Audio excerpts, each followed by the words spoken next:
You don't know when a moment's going to matter, not until it's too late to unmake it. For me, that moment walked into a rust-drenched hangar in the outer rings of Draveris Station with sapphire skin, silver eyes, and the kind of presence that silences entire planets. Her name was Aevira, though I wouldn't learn that until later. To me then, she was just a shadow in the back of my boss's transport bay. And I was just Leo, a level 3 cargo handler with 2 strikes on his record, a recycled jumpsuit, and no clue that the next 30 seconds would flip my world like a broken gravity field. Let me start from the beginning. Draveris isn't the kind of place you plan your life around. It's the station you land on when every other door's been slammed in your face. Industrial orbit, low atmosphere drifters, mostly ex-military and cutthroat contractors. You don't make friends here. You make tolerances. I worked under Vorzak Tren, regional logistics czar for the Tamerellian Council's trade arm. Half alien, half cybernetic, full bastard. The kind of boss who didn't need to raise his voice. He just flicked his cybernetic eye your way and you worked faster. He ran the hangar bays like a despotic metronome. Timing was everything.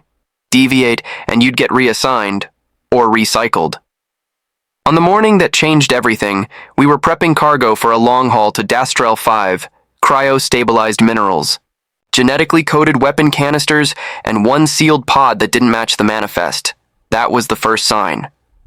Leo, Base 6, that pod goes in the rear cell. No scans, no questions. Vorzak's voice came over my comm like gravel ground through rusted metal. Copy that, I muttered, sliding my loader over the floor's magnetic rails.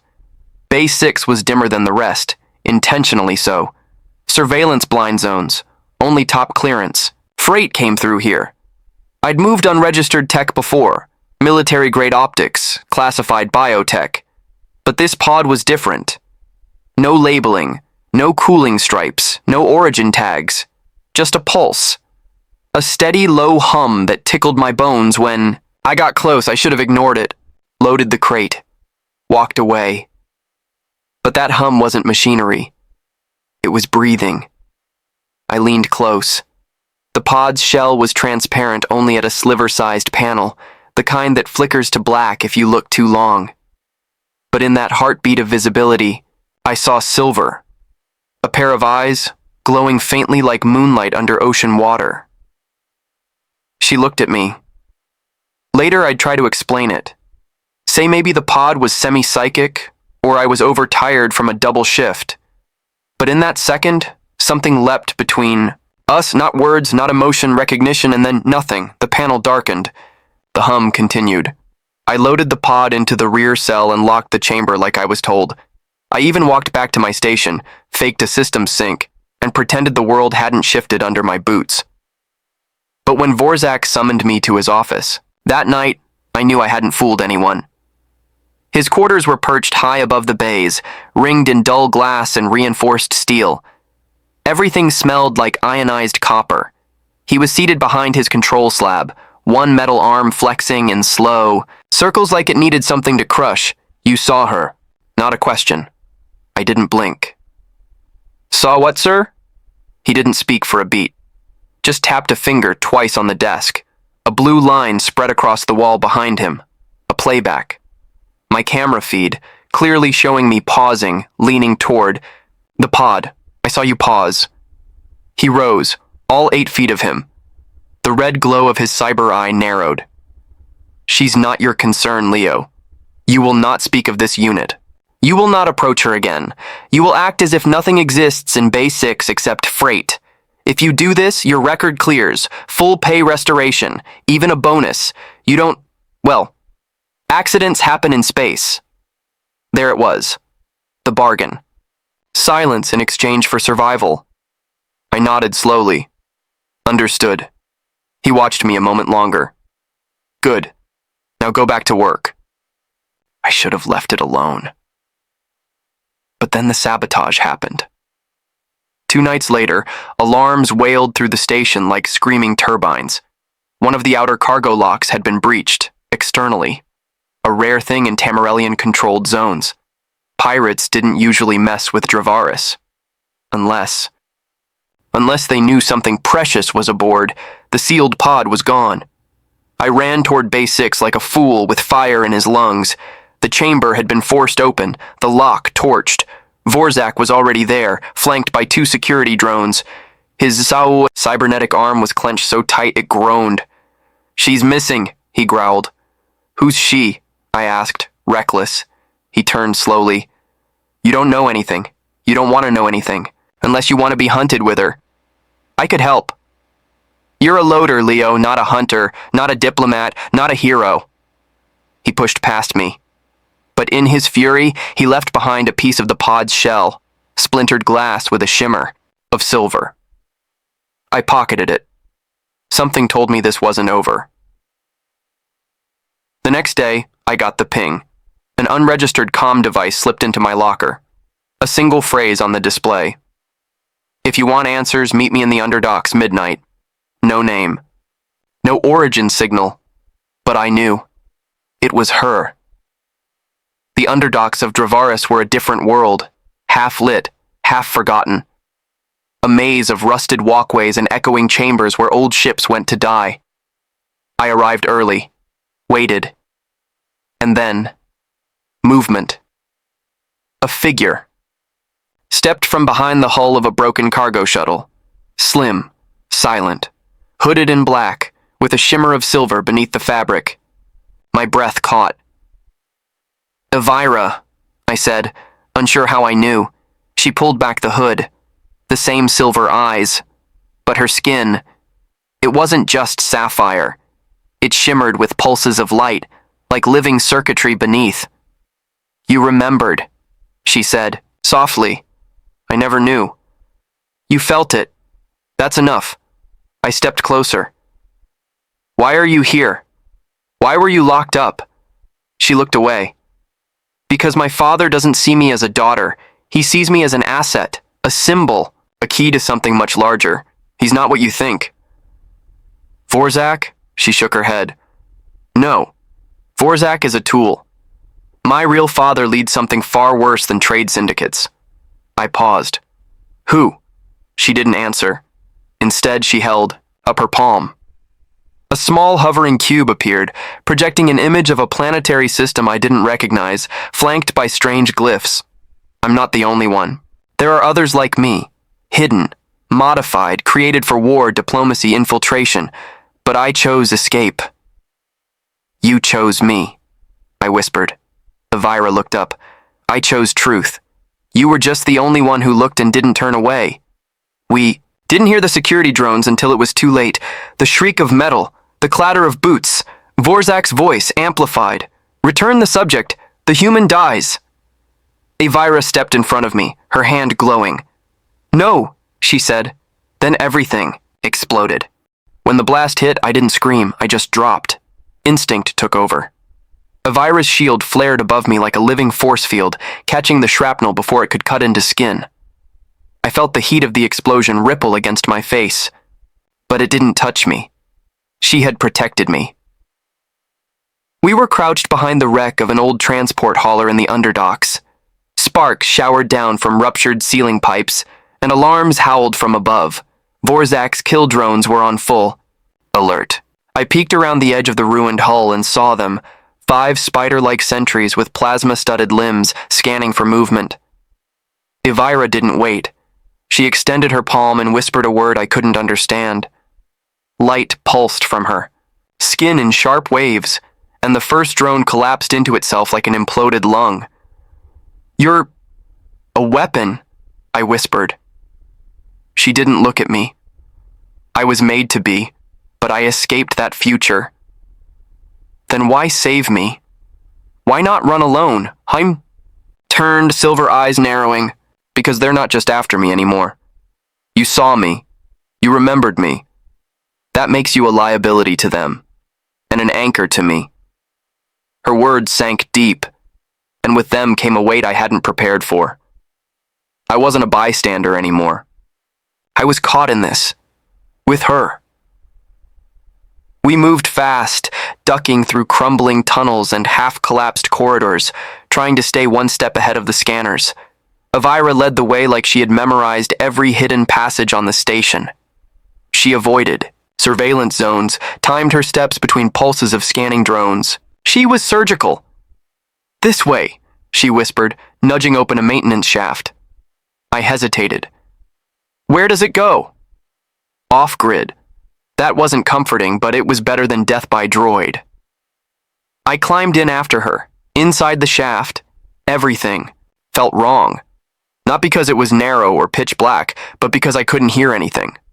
Not even my own breath. Aevira's glow dimmed to a shimmer, barely enough to follow. After 20 meters, the shaft ended at a round iris door. She pressed her hand against it. Nothing happened. She frowned. "This door? It's coded to my DNA, but it's asking for something else too." I stepped forward, unsure what she meant. Then the door pulsed. It scanned me. There was a click and it slid open silently. We stepped into a dark chamber that didn't belong anywhere on Dravaris. The walls weren't metal. They were living. Biotech, pulsing with a rhythm that mimicked a heartbeat. Strange glyphs shimmered on the floor, rotating slowly like constellations. A console rose from the center. "What is this place?" I asked. "It's not Tamerellian," she said slowly. "It's pre-Tamerellian, built by an older race." "Then why is my DNA opening their doors?" Aevira walked to the console and waved her hand. Images filled the air. Dozens of beings like her, in pods, in chains, in test chambers. All branded with the same insignia, a claw gripping a star. My father's empire didn't start with diplomacy. It started with theft. They found these ruins, stole the tech, and started making people like me. Hybrids, synths, half organic, half engineered. She looked at me. "But I think you're part of it too." My chest tightened. "I'm human." "Are you? Look at this." She tapped the console. A projection of me appeared, my neural signature, bioscan, and something else. A strange symbol hidden in my cerebral cortex. A pattern. I shook my head. This is wrong. I've lived on Earth my whole life. I've never been part of this. Aevira stepped closer. "Then why can you open doors I can't? Why can you hear things I can't transmit? Leo, I think you're a carrier." "A carrier of what?" She didn't answer.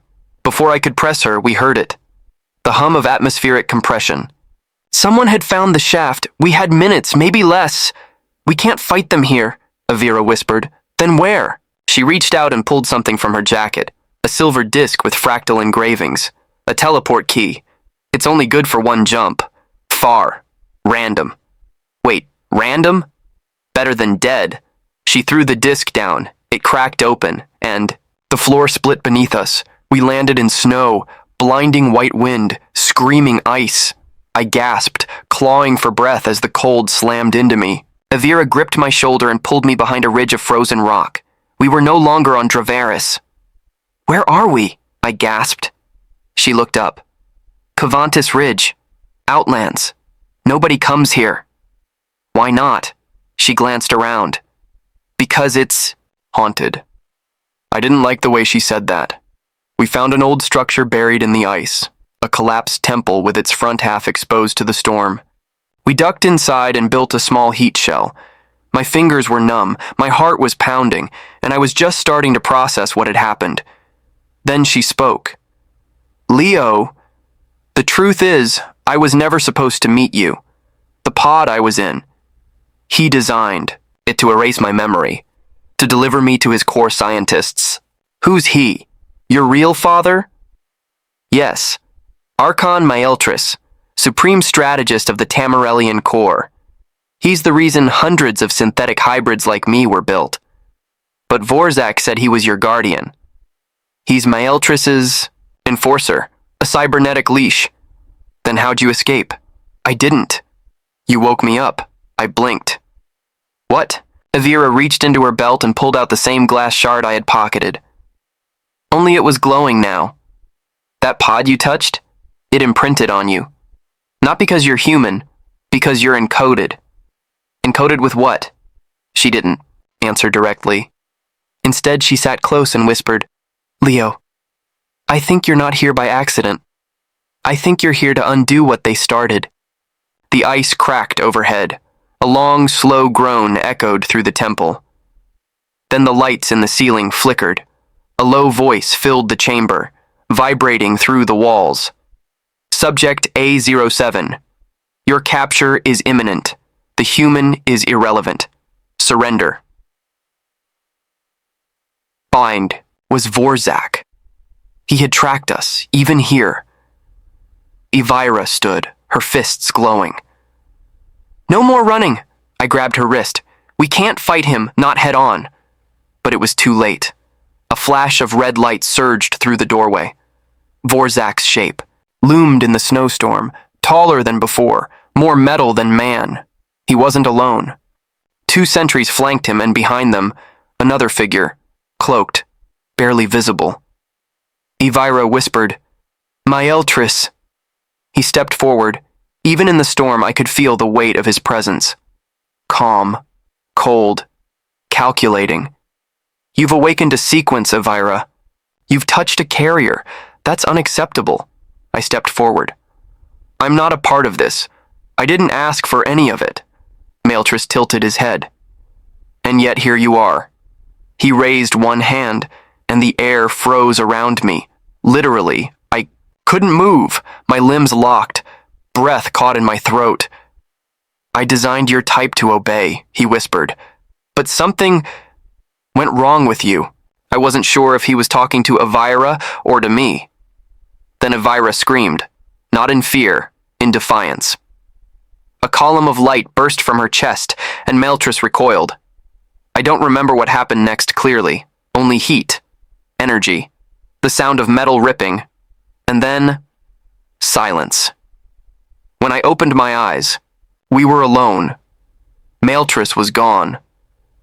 Vorzak's body lay shattered in the snow, his cybernetic parts flickering. Aevira knelt beside me, her hand glowing faintly, healing something inside me I didn't understand. "They'll be back," she whispered. I nodded. "Then we don't wait. We find out what I am, what we are, and we finish this." She met my eyes. Together, together. No one tells you how fast loyalty dies when you learn your blood isn't your own. That night, buried in the ice cave ruins of Cavantus Ridge, Aevira and I didn't sleep. We couldn't. Not with the knowledge of Maeltris watching from the shadows, not with the wreckage of Vorzak's shattered form still leaking light outside the entrance, and not with the thing I'd just discovered pulsing quietly beneath my skin. "It's not just memory encoding," Aevira said, watching me through the flicker of the biofire. "Your neural pattern carries navigation keys, gate coordinates." "Coordinates? To what?" She hesitated. "To the Foundry." I didn't know the term, but from the way she said it, almost reverently, it didn't sound like a place people visited willingly. "The Foundry was where I was grown," she continued. "Not born. Synths like me, we come from engineered cores, metal wombs spun with stolen genetics and alien circuitry. But the Foundry wasn't just a lab, it was a vault, a prison, a factory of futures." I felt the weight of those words settle over me like frost. "And I'm the key," I muttered. "A human carrying a code that opens something older than any of us," she nodded. "You were never supposed to survive the imprinting. Your species isn't compatible, but somehow your mind didn't collapse. It adapted." "Lucky me," I said dryly. She gave a soft smile. It was the first time she'd let one slip without shielding it behind urgency. In that flicker of emotion, she looked almost human. Then it vanished. We knew we couldn't stay in the ridge. The pulse of energy Aevira had unleashed would have echoed across several systems. Even if Maeltris had withdrawn, it was only a tactical pause. We had to move. There was only one option now: find the Foundry. The next morning, we accessed a buried relay station beneath the temple ruins. Half of it was collapsed. The other half was still alive, just barely. I linked my wrist console to the system and waited for it to handshake. It shouldn't have responded, but it did. System verified. Echo Node 019. Carrier recognized. Mapping sequence initiated. A star map spread across the ice-rimed screen. Dozens of points blinked away. Locked. Inaccessible. Dead. Except for one. Point Delta 79A. Foundry beacon active. Status: quarantined. That's deep in Black Drift territory, Aevira whispered. A lawless sector. Even the Tamerellians avoid it. We don't have a choice, do we? She shook her head. No, but if we go there, we don't just risk being caught. We risk being changed. I looked at her. What haven't you told me? Aevira lowered her voice. The Foundry doesn't just make synths. It corrupts memories, alters timelines. Reality is thin there. It's why Maeltris kept it sealed. He feared what he couldn't control. So what's he really after? Me? Or the Foundry itself? She didn't answer, because both of us knew the truth. He wanted us. Together, we were the ignition sequence. My genetic code, her architecture. Separate, we were problems. Together, we were possibility, or catastrophe. We found an old hauler buried beneath the ridge. It was an E-class pulse drive vessel, rusted and half dead, but its fusion heart was still throbbing. Can you fly it? She asked. I climbed into the pilot seat and let my hands rest on the controls. They responded before I touched anything. I think I can. The jump to Black Drift was chaos. We breached 7 containment waves, sliced through an unregistered void storm, and barely missed colliding with a derelict cruiser floating dead with vines growing in its broken bridge. By the time we arrived, the ship was screaming from its underbelly, and so was I. We coasted into the drift. I've never seen space bend like that. The stars didn't twinkle. They shimmered sideways. The laws of light were rewriting themselves as we passed through. Time felt slow, like swimming through gravity. Are you okay? Aevira asked, gripping the armrest. I'm nauseous. It'll pass. Maybe. Reassuring. The Foundry hung in space like a dead god, a colossal sphere wrapped in spines and glowing seams. It pulsed faintly, like it was dreaming, or listening. The docking bay was open. Is it expecting us? I whispered. It's responding to you, Aevira said. We stepped inside. The corridor sealed behind us with a hiss, and lights flickered on ahead of us in slow waves, like ripples in ancient water. The floor beneath my boots was warm. The walls were etched with lines that pulsed in sync with my heartbeat. I didn't say anything. Neither did Aevira. We walked in silence until we reached the central chamber. A massive console hovered in the middle. Above it, a spinning lattice of DNA strands, some of them human, others not. One of them pulsed gold. Aevira stared. That's mine. Another strand pulsed next to it. Silver. She looked at me. That's yours. I stepped forward. Suddenly, the lights went black and I was alone. No sound, no Aevira, no console, just cold. And then, him, Maeltris, not in armor. Not a projection. But here. In the dark. His voice was soft. You're beginning to see. Where is she? I asked. She is within the gate. You are at the threshold. What do you want? I want what was always mine. Control. Continuation. A race of builders. I failed with her. But you are adaptive. You carry chaos. And in chaos, opportunity. He circled me. You think you love her. But what you feel is pattern resonance. Designed compatibility. That's not true, isn't it? Every word, every glance, calibrated. You are both keys. What you call attraction, I call alignment. I clenched my fists. Even if you made the door, it doesn't mean you get to choose who walks through it. He paused, and for the first time, I saw uncertainty flicker across his expression. Then came the voice, not mine, not his, hers. Leo, wake up. I gasped as light slammed back into me. I was on the floor of the chamber. Aevira's hands were on my face, glowing. The DNA lattice above us had shattered into 1,000 pieces. What happened? I coughed. He tried to override the system, but he didn't expect you to fight back inside the neural field. He thought. He could control you through the gate, Why couldn't he? She smiled faintly. Because you felt more than he could calculate. I took her hand.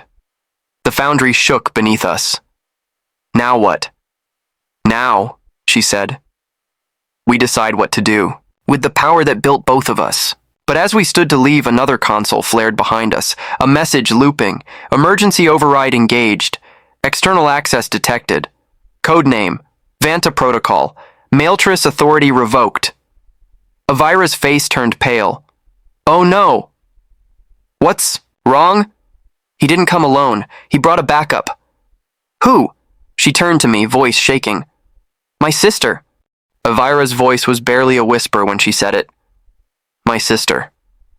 I didn't understand it at first. We were standing inside the Foundry, the heart of everything synthetic, ancient, and corrupted, and somehow it still had more secrets. More teeth. I looked at the screen. The words looped again. Codename. Vanta Protocol. Maeltris authority revoked. I thought you said Maeltris ran this place, I murmured. Aevira shook her head, eyes distant. He controlled the science, not the inheritance. The inheritance? This place predates him, predates us. It answers only to its first commands, its original sequence. I was bred to obey him. But she... A silence stretched. She was bred to replace everything. The Foundry trembled as lights turned crimson along the walls, blinking in a slow, deliberate heartbeat. We didn't need an explanation.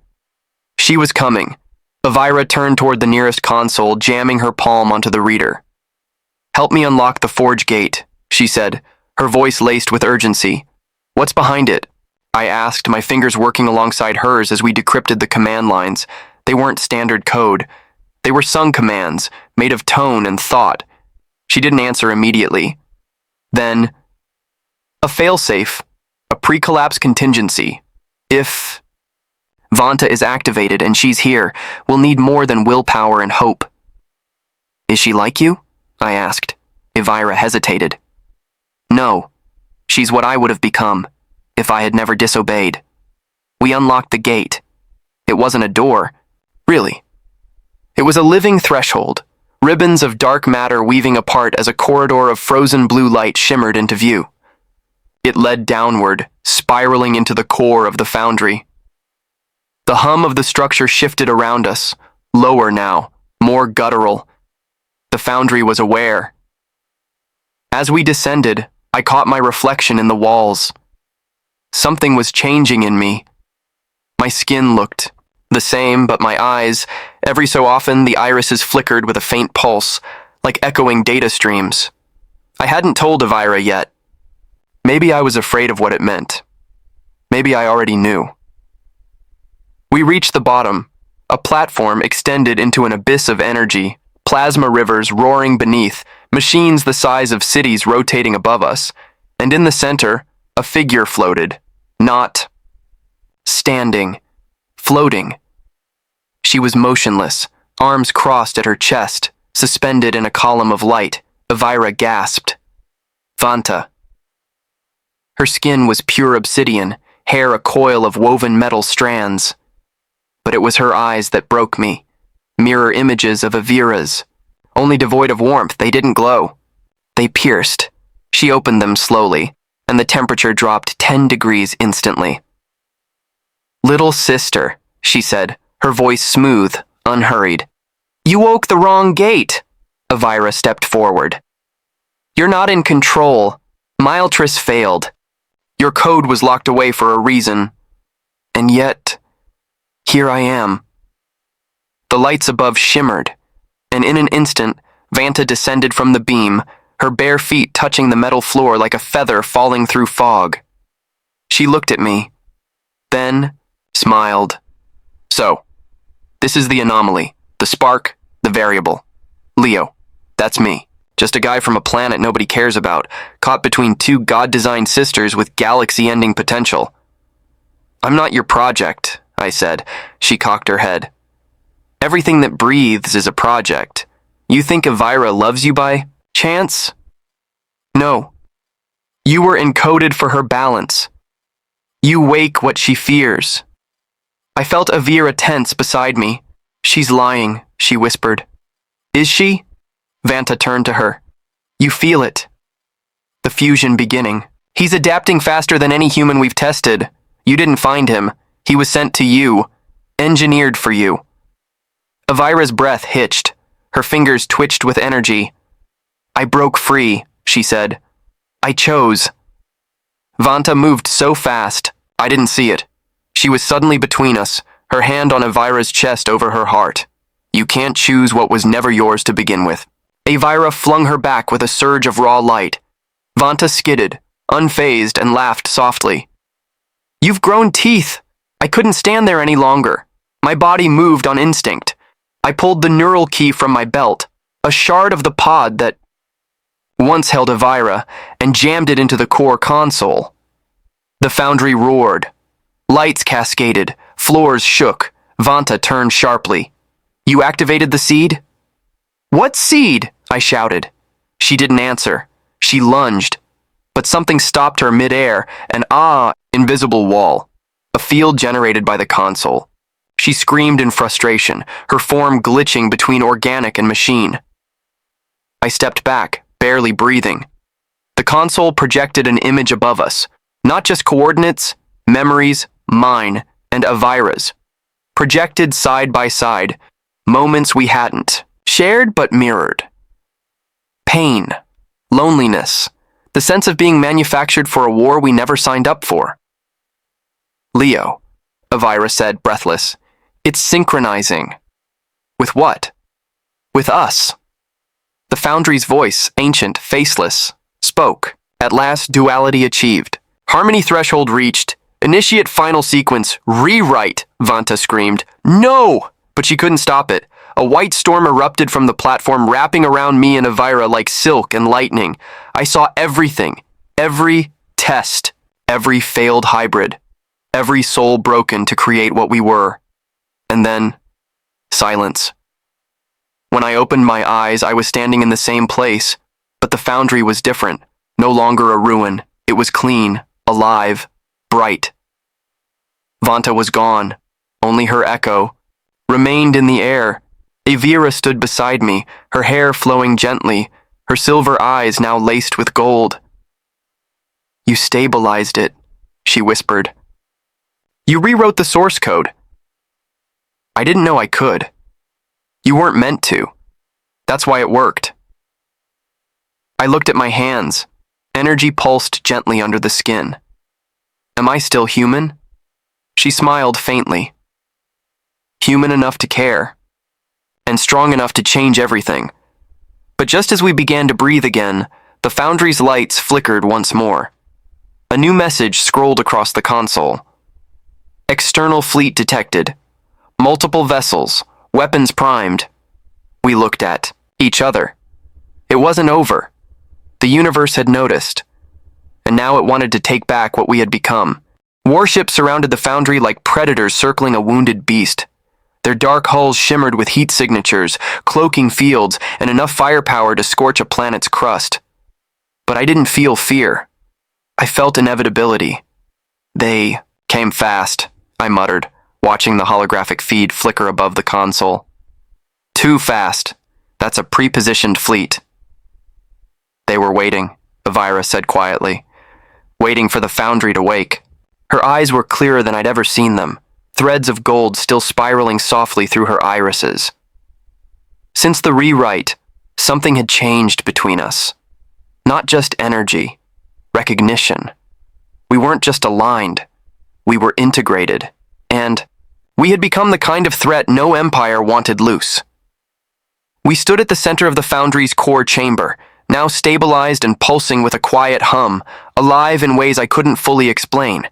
Its very walls listened, understood. They didn't see us as invaders anymore. We were part of its code now, but that meant we couldn't hide. They'll breach in minutes, I said. Aevira nodded. Then we choose. I stared at her. Choose what? Her hand hovered over the console, trembling slightly. To run or to evolve. What does that mean? She turned to me, eyes heavy with memory. This place wasn't just a forge. It was a chrysalis. A place where hybrids, like me, were meant to ascend. Not into weapons, into something transcendent. But Maeltris interrupted the process. He feared the result. And the result is a merger of origin and override, of emotion and machine. The Foundry calls it the convergence. It was meant for two. She looked at me. My chest tightened. Me and you. Yes.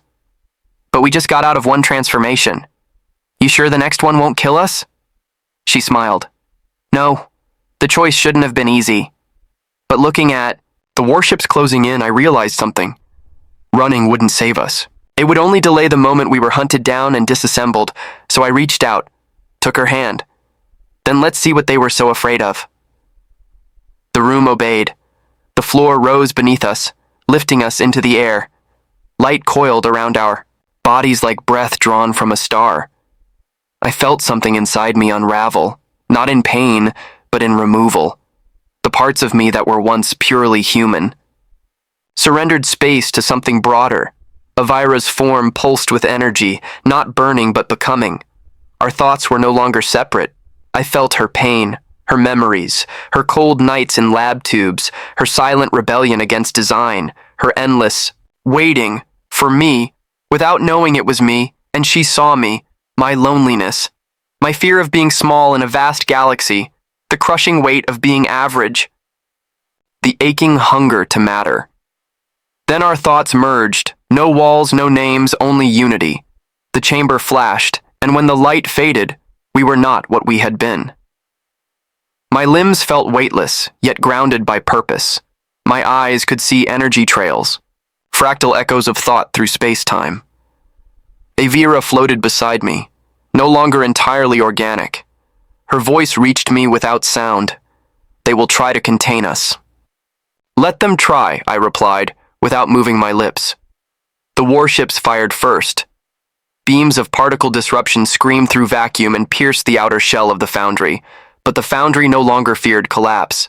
Because we were the core.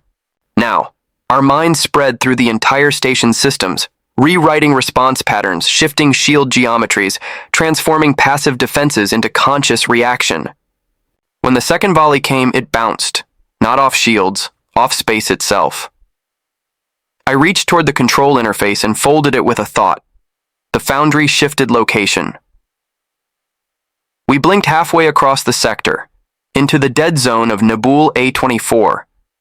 The warships followed instantly, bridging quantum jump points with Hunter tech. They were fast, but we were faster. I looked at Aevira, and she nodded once, time to speak. We projected a signal from the Foundry's pulse array, broadcasting not just in language but in feeling. Every ship captain, every officer, every scanner tech, they all heard the same message. Not words. Emotion, resolve, forgiveness, refusal to bow. We will not be shaped by your fear. We are not the weapons you wanted. We are not the children you abandoned. We are evolution, made whole. A pause. Then the warships halted, just for a second. It was enough. We tapped into the lead vessel's systems and broadcast a memory sequence. Aevira's early days in the vat, my accidental awakening of her pod, the rewrite inside. The Foundry, all of it. Pure, unfiltered truth. Some ships powered down their weapons, others did not, and among those was Maeltris's personal dreadnought. He hailed us. His face appeared in the chamber like a wound reopened, but something in his expression had changed. Not confidence, fear. You've become an aberration, he growled, a union that should never have existed. And yet, here we are, I said, my voice calm, amplified across every ship. And we don't need to fight. But we will if we must. A pause. Then Maeltris did what all tyrants do when the mask slips. He ordered a purge. Energy ripped through the sky. We caught it mid-flight, together, bent it around us. And then we answered. We didn't fire weapons. We fired a wave of light, remembrance. Memories so real they burned. Regrets, sins, the lost voices of hybrid children never named, and the dreadnought shattered from within, not by force, by truth. In the silence that followed, the remaining ships began to retreat, one by one. Not because they were defeated, because they understood. This wasn't a war, it was a release. Aevira and I lowered to the Foundry floor. Our forms slowly faded back into something more tangible. Our fusion ebbed, but not completely. We were still linked, still changed.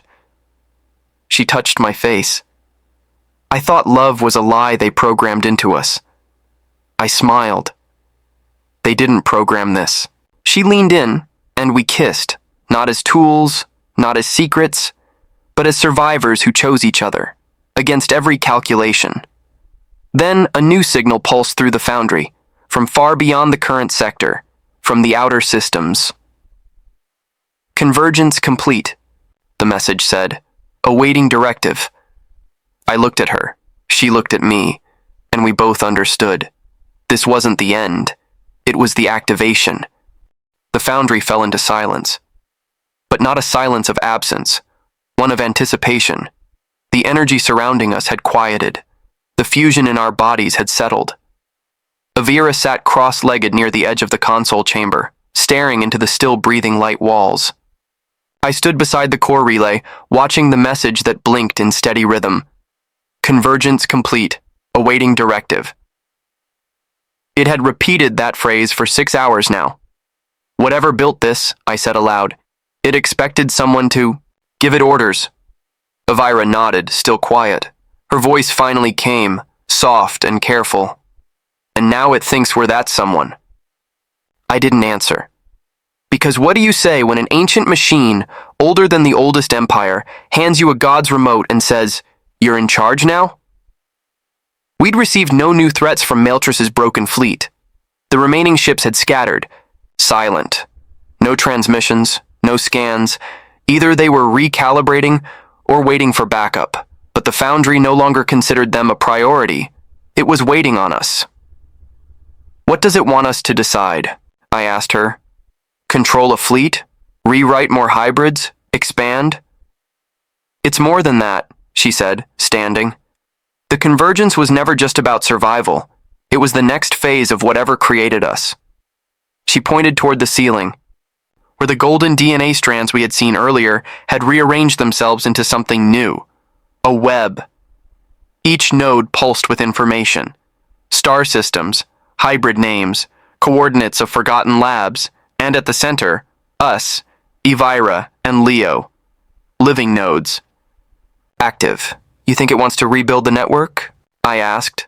"No, I think it wants us to replace it. The Foundry wasn't a location anymore. It was a prototype, and we were its final test." Later that cycle, Aevira led me deeper into the data chamber, a vault that hadn't opened before our convergence. It responded only to us now. Inside, we found the first true memory of the Foundry. Not a recording, a living echo. It played out in full holographic projection, stars rising, collapsing, species forming empires and then disappearing, and then a voice. They could not govern themselves. We built hybrids they could not love. We seeded harmony, but harmony was corrupted. Only unity beyond prediction will survive entropy. The vision ended with the image of two intertwined forms, one of metal and flame, the other of light and water. Balance. We were their answer. A last shot in the dark. Hours passed. We barely spoke until the console chimed with something new. Protocol override. Organic imprint detected in Outlands. Hybrid signature registered. Code Aevira X2. She froze. "That's not me." I stepped closer. "No, but it wants to be." A new image formed, a different figure, female, alien, hybrid, but corrupted. Her form flickered, skin blotched with static, limbs twitching like code infected with pain. "Someone tried to copy me," Aevira whispered. The system tagged it with a single warning. "Echo variant detected. Directive interference likely." I stared at the coordinates. "They're in the fracture zone." The fracture zone wasn't a place people returned from. Located along a spatial rift deep in the neutral quadrants, it was known for unchartable gravity shifts, unreliable tech, and unexplained disappearances. But that's where the signal led. Clone of Aevira, or worse, a mirror. She didn't hesitate. "We have to go," she said. "I figured you'd say that," I replied, sighing. "Give me 5 minutes to say goodbye to not dying." She smiled faintly, but her eyes never lost their tension. This wasn't just retrieval. This was confrontation. We jumped to the edge of the fracture 2 hours later. The Foundry gave us a pod, small, agile, bonded to our biology. It synced with our thoughts. Moved without needing direction.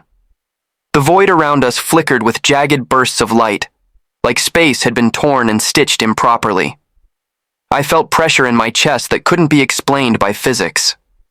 Like the void was whispering, something broken. We found her orbiting the dead husk of a once-living moon. She looked just like Aevira, but off, asymmetrical. Her eyes shimmered with the same silver, yet flickered with red glitches. She saw us and smiled. But it wasn't her smile. It was a mirror trying to smile. She called herself Aevira. "Designation Echo 7, she said as we stood on the crater's edge. "I was supposed to replace you when you rebelled, but something went wrong." "You fused too soon," Aevira whispered. "Yes," Aevira said. "The process left me incomplete, but now, with your signal, I can finish the sequence." Her gaze snapped to me. "Give me the other half." "No," I said. "You don't have a choice. This was never your story." She lifted her hand, and the world cracked. Literally. The gravity around the moon's crust fractured, sending spikes of light into the sky. She was tethered to the same source we were, but unbalanced. She lunged. The fight wasn't fair. Aevira was trained, fused, focused. But Aevira was desperate. She fought with instability, bending physics, breaking form. I watched as they crashed through chunks of ice and metal, trading blows that shook the atmosphere. I jumped in when I could, projecting force fields, shielding Aevira, but it wasn't enough. Aevira pinned her with a gravitational crush, leaning. "Close. You were made first, but I was made perfect." Then she turned to me. "Fusion with me will complete what your body is becoming. You feel it, don't you? The data threads in your mind unraveling? The truth that Aevira is limited, and I am your next phase." I stood frozen, and then I stepped forward. Her eyes gleamed, but I didn't reach for her. I reached into her. Used the same neural spike from the Foundry, the same one I used to unlock the gate, and I injected truth. Raw memory. The moment I met Aevira. The moment I saw her choose herself, not her program. The moment we became something new, Aevira convulsed, screamed. Her body couldn't hold real memories. Because she was an echo, code with no heart. She collapsed, flickered, and faded. Back on the pod, Aevira said nothing for a long time. Only as we left orbit did she whisper. She was what I might have become. I took her hand. But you didn't. You chose.